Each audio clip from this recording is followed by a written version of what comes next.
സ്നേഹമരം, ഓർമ്മമരം, ജൈവ വൈവിധ്യ ഉദ്യാനങ്ങൾ എന്നിവ യാഥാർത്ഥ്യമാക്കി പ്ലാന്റ്സ് അവർ പാഷൻ. ജൈവ വൈവിധ്യ ഉദ്യാനങ്ങളിൽ കാട്ടുചെമ്പകവും ഇനി നട്ടുവളർത്തും.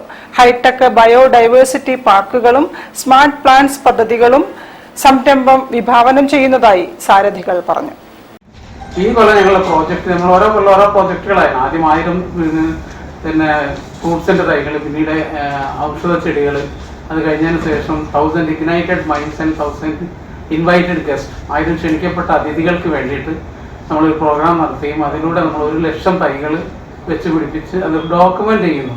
The difference between others is that we are documenting everything. Each and every plant is documented, to whom it is given and when it is given, what it is given. അത് മാത്രമാണ് ഞങ്ങളെ വ്യത്യസ്തപ്പെടുന്നത്. അതിൻ്റെ ഭാഗമായിട്ട് 100-ലധികം ലങ്കി 5 മാസം കൊണ്ട് സെപ്റ്റംബർ മുതൽ നമ്മൾ കൊടുത്തു കഴിഞ്ഞു. അത് ഈ കൊല്ലം 1000 എണ്ണം വെക്കാനാണ്. സ്കൂളുകൾ, കോളേജുകൾ, ഡിഫറെൻ്റ് ആയിട്ടുള്ള സ്ഥാപനങ്ങൾ ഒക്കെ. പ്ലാന്റ്സ് അവർ പാഷനോടൊപ്പം സോഷ്യൽ വെൽഫെയർ സൊസൈറ്റിയും ആർട്ട് ആൻഡ് ലിറ്ററേച്ചർ ഇനീഷ്യേറ്റീവും ചേർന്നാണ് 1,00,000+ ലിവിംഗ് പ്ലാന്റ്സ് പദ്ധതിക്ക് നേതൃത്വം നൽകുന്നത്.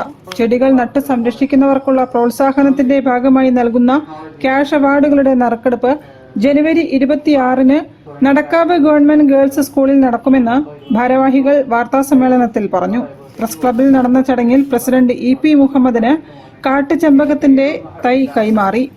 വാർത്താസമ്മേളനത്തിൽ plants our passion cofounder O. Abdul Rasheed, VP Usman Thamarassery, Majeed ഭവനം, ഉസ്മാൻ തുടങ്ങിയവർ സംബന്ധിച്ചു. News bureau, Kozhikode. ഒരു ഇടവേള കൂടി. ക്യാൻസറിനെതിരെ പൊരുതാനായി കാലിക്കറ്റ് സിറ്റി സർവീസ് സഹകരണ ബാങ്കും MVR ക്യാൻസർ സെന്ററും സംയുക്തമായി അവതരിപ്പിക്കുന്ന ക്യാൻസർ ചികിത്സാ സഹായ പദ്ധതിയാണ് മാസ് കെയർ.